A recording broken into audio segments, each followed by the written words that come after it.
everybody. You may sit down, kids. You may sit down. Okay. So, thank you for the warm welcome from the province of Aklan. And I would like to commend the Taekwondo program here in our province. We already have the fruits of your labor after years of hard work with the instructors. So let's give a round of applause to our Aklan Taekwondo instructors.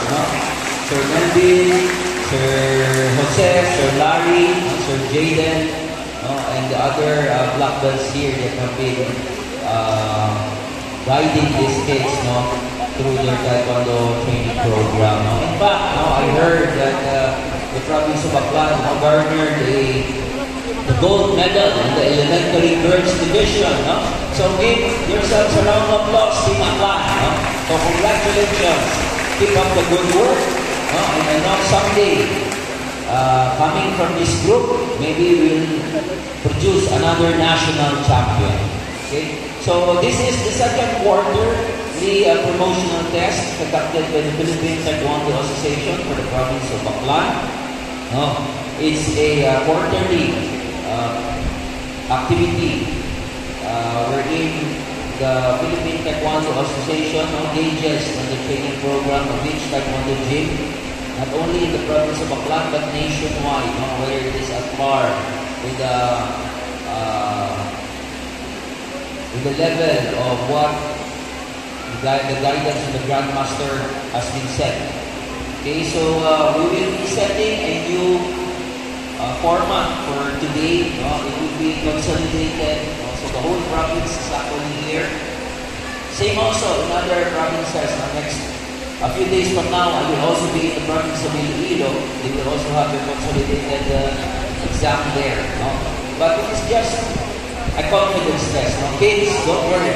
It's just a confidence test. There are black belts around you, guiding you today. If you forget your lesson, just relax, remember them, and then do it again. Okay, that's the beauty of sports. If you fail or if you get defeated, you just train again, and then stand up and do your best in your next tournament.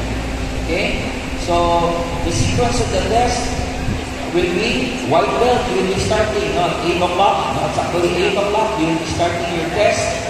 There are 3 courts over there, and you will be divided into the 3 courts. There will be 3 examiners. After the white belt, there will be yellow belts. Yellow belts are required to do 2 rounds of sparring. Blue belts as well, 2 rounds of sparring. For the red, brown, and black belt, you are required to do 3 rounds of sparring. Okay? So, requirement for the sparring, you need to have your face shield. Aside from the different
Hindi ko alam. Not anything I do.